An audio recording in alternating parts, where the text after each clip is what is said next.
Monday Night Raw starts off with CM Punk. He comes out, he addresses what ended up happening at Mania, addresses, Paul Heyman turning on him, mentions their history, mentions how he can't trust Paul Heyman, mentions Jey Uso telling him that he can't trust Paul Heyman, and basically that he wants revenge.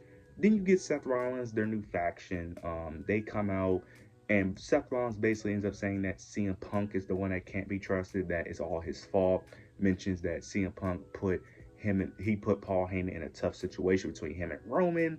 And then Seth Rollins ends up mentioning the World Heavyweight Championship and how CM Punk cost him by interfering in the match against Jey Uso for the World Heavyweight Championship. Punk responds by saying that as long as he's in the WWE, that he's going to make sure that Seth Rollins doesn't be able to hold that championship. Then Seth Rollins sends Braun Breaker to attack on CM Punk. They basically end up double teaming him. Then you end up getting Sami Zayn coming in to try to help and save CM Punk, but he ends up failing. Then you end up getting a moment where I think Paul Heyman handed Seth Rollins a chair. He handed him a chair. Seth Rollins is about to attack CM Punk with the chair, but Jey Uso comes in. He ends up making a save, and then you end up getting Jey Uso also getting attacked as well. They end up losing the upper hand while CM Punk and Sami Zayn were on the ground. Jey Uso was coming to save, but he ends up failing as well. But then eventually CM Punk and Sami Zayn ends up recovering. They end up bringing out steel chairs, and then you get Seth and Braun Breaker leaving the ring, and that's the end of the segment there. Overall, good solid segment. It is confirmed that this will be a tag team match between Sami Zayn, CM Punk versus Braun Breaker, and Seth Rollins at Saturday night's main event, which should be very interesting. I thought that they was going to make it a tag match in the main event. I ain't gonna lie. I thought they was going to easily make this Sami Zayn versus CM Punk, Seth Rollins, Braun Breaker. I thought that was going to be the main event of the show, but they pushed it towards Saturday night main event, which I actually do like. Um, I like what they did here. This was good, and of course, I like that they're still keeping Jey Uso in the picture and not just having Jey Uso completely run away from this whole storyline, because it makes sense for him to be involved in the storyline, because Seth does want the World Heavyweight Championship still. So I like that he's still involved, and it's actually kind of crazy that right now Jey Uso is in like 3 different storylines. He's in the Seth Rollins, new faction storyline. He's in right now with a storyline with Logan Paul, and he's in a storyline with Gunther right now, which I'm going to discuss later on in the video. But it's crazy that he's in 3 different storylines right now, which I do like what they're doing with Jey Uso. But overall, this was a good way to really start off the show. Afterwards, we end up getting Penta versus Chad Gable. Penta wanted a match with this match ended up getting official due to what happened at Backlash due to El Grande Americano interfering in the match, costing him the Intercontinental Championship. But a Grande Americano unfortunately couldn't make the show due to him being in a Mexico tour. So Chad Gable was the next best option here. Penta wins. I don't really need to go. The match was good. The match was really good. He ends up winning with a Canadian destroyer, but they end up calling it a different move due to Penta doing it. But this was a good match. I'm not going to really go that in depth on it. It was a really good match that Penta wins. I'm interested to see what they do with Penta. Now, I think they're going to either put him back in the Intercontinental Championship picture, or they might end up eventually having the draft and just pair him with his brother, the reunite the Lucha Brothers, which probably is the best thing for him for in terms of the long term. Because short term right now, he's not winning the IC title, and I don't know what other feud he can really have that could keep his momentum. So I'm interested to see what they do with Penta, but Penta ends up picking up the victory. Don't really have much to say here. We end up getting American Made versus the War Raiders. This was a #1 contendership match for the New Day WWE World Tag Team Championships. The New Day ends up interfering in this match, helping American Made due to them being afraid of facing the War Raiders.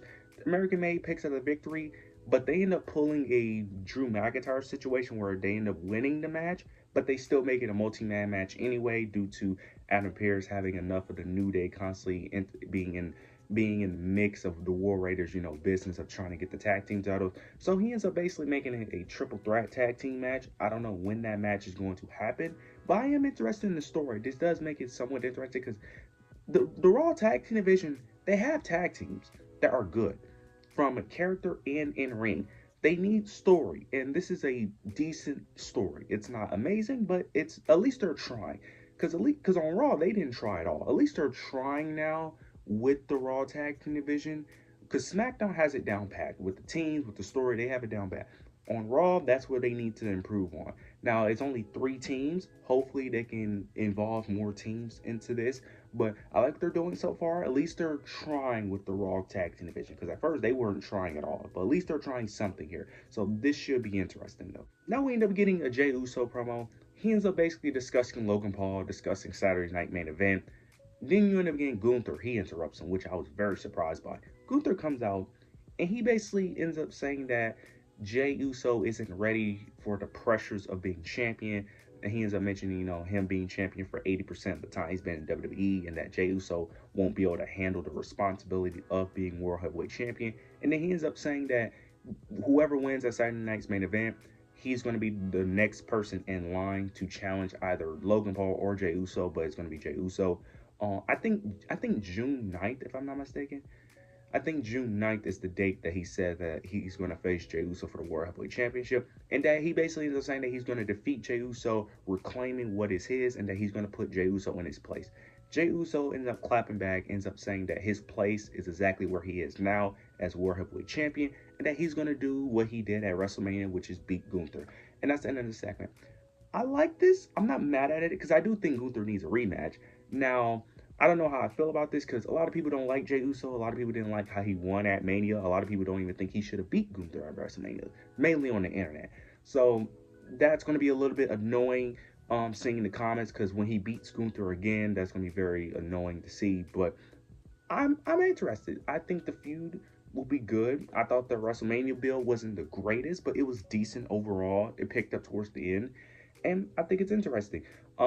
It is very weird how he's in like 3 different stories. I think they're gonna take a break from, of course, this Gunther storyline to build up the Logan Paul match, and then once Saturday Night's Main Event is all over, then they revisit the whole Gunther situation. But I like this. I'm not mad at it because plus with CM Punk, Sami Zayn, Seth Rollins, and Braun Breaker all being busy right now, this makes sense for them to take a break from that right now and give Jey Uso another challenger. So I'm not mad at it. There was a segment where Braun Breaker ended up attacking Jey Uso as well. So next week on Raw, it's a non-title match, if I'm not mistaken, that Braun Breaker and Jey Uso are going to face each other. So they're still keeping him somewhat involved in this storyline. But I like what they're doing. I like what they're doing with Jey Uso, having him involved with multiple people. I like what they're doing with Jey Uso.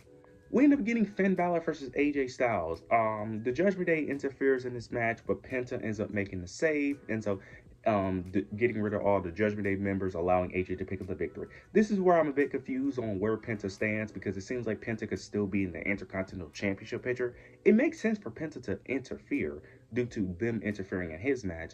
That's why I'm still a bit confused on is he still going to chase after the IC title because he did help AJ Styles, who also wants to be in the IC title picture. So Penta could kind of use that. Now he's a babyface, so I don't think he would go that route of using that as a reasoning for why he would insert himself. But I can easily see them making this like a triple threat situation eventually for Dominic Mysterio, where he has to deal with Penta and AJ Styles. I could easily see that being a situation. I don't know, but I am interested. I like that AJ Styles is in some type of title opportunity because I do think AJ Styles is someone that should be on weekly television due to him, not him just being over, but due to just him just being AJ Styles. I feel like he shouldn't be that hard for him to find a story for him consistently. He doesn't even have to be in the main event scene. I always felt like he could easily be in the mid-card or main event scene, or he could be in a non-title feud with someone else who could create an interesting story. He did a great job with the LA Knight feud, in my opinion. I feel like you could do something very similar with other people on the roster. So I'm glad that AJ Styles is on TV, and I'm interested to see where this goes with him chasing that Intercontinental Championship.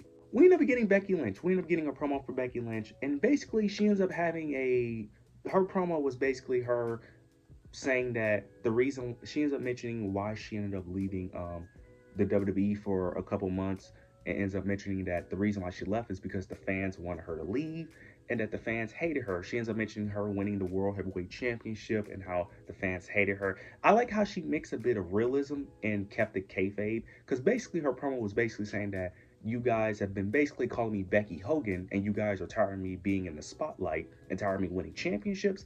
That's why I left. and that you guys view me as the bad guy, and I'm just gonna be the bad guy because that's who you guys say I am, and that's who I'm going to be. This was a great promo from Becky Lynch. This was an amazing promo. She ends up mentioning Lyra. She ends up mentioning her loss and basically saying that she didn't really lose against Lyra. And she ends up saying that how she elevated Lyra and how she's carrying Lyra right now, and that she made Lyra the most important she's ever been. She spoke nothing but facts, though, to be honest. She spoke nothing but facts because this is the most important that Lyra has ever felt. And that I wouldn't say she's carrying her because Lyra's doing her part, but she isn't lying when what she's saying about Lyra Valkyria in terms of how important Lyra is and how much attention she's getting. And she isn't lying about the fans either. This was great. It's funny how people still say that Becky can't cut a promo, which is ridiculous. This was amazing. Becky Lynch has been the most interesting thing on Raw for the past few weeks. This has been great. The feud they've been doing is great. I'm just very interested to see how they interject Bayley into the mix, but this has been great. The promo was great. She spoke nothing but facts. Yeah, this was great. And whenever she does win the IC title, because I think that is going to happen still, I do not want to see the Becky Hogan comments on, like, it's ridiculous that anytime when an older woman wins the championship, we always got to call them Hogan. It's ridiculous. Rhea Ripley even gets that now, which is so stupid. I don't understand it, but it's just ridiculous. Like, it's just ridiculous. It's just ridiculous. The hate that Becky Lynch gets is ridiculous. I even made a video about it. Stop the Becky Lynch hate. When she first won the World Heavyweight Championship. Like, it's ridiculous. This was amazing. This was a great promo, and I am very interested to see what they do here. Now we get the main event between Julia Roxanne Perez versus Io Sky Rhea Ripley. This was a solid match. This was a very obvious outcome. I knew exactly how this was going to play out. Rhea Ripley, Io Sky wins the match. But the thing that happened after the match, they end up doing what they did last week, I think, or maybe 2 weeks ago, where they're basically teasing Rhea Ripley and Io Sky, where Rhea Ripley is staring at the championship after the match, holding Io Sky's hand, and it looks like that they're teasing a potential heel turn of Rhea Ripley. That's what it looks like it's going, because in order for this Io Sky title reign to work, she's playing the story of the ultimate underdog and constantly being overlooked. Great.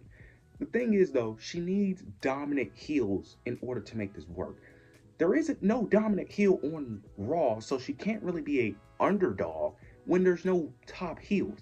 So if you're going to make this work, Rhea Ripley is kind of the only person. Like, it was someone on Instagram that I follow, that I watch. He makes good wrestling content, who was complaining about this, but I'm like, who do you want her to face? Like, there's no one for her to face.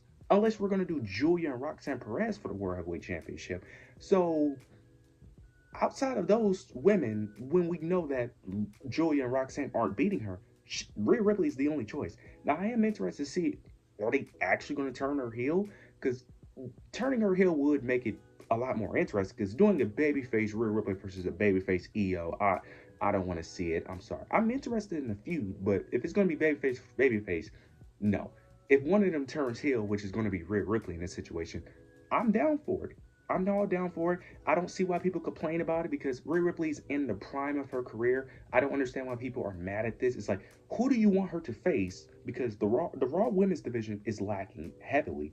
And then also, Rhea Ripley's in the prime of her career. What do you want Rhea Ripley to do? She's in her prime. She's the most over woman in that division, and she's in the prime. It's not like she's like 40 it's not like she's taking opportunities from women. Like, she's like 28. Like, what do you want her to do? Like, we can't be serious right now. Overall, this was a really good Monday Night Raw. You guys let me know your thoughts and opinions below. Make sure to like, comment, subscribe. But yeah, that's it.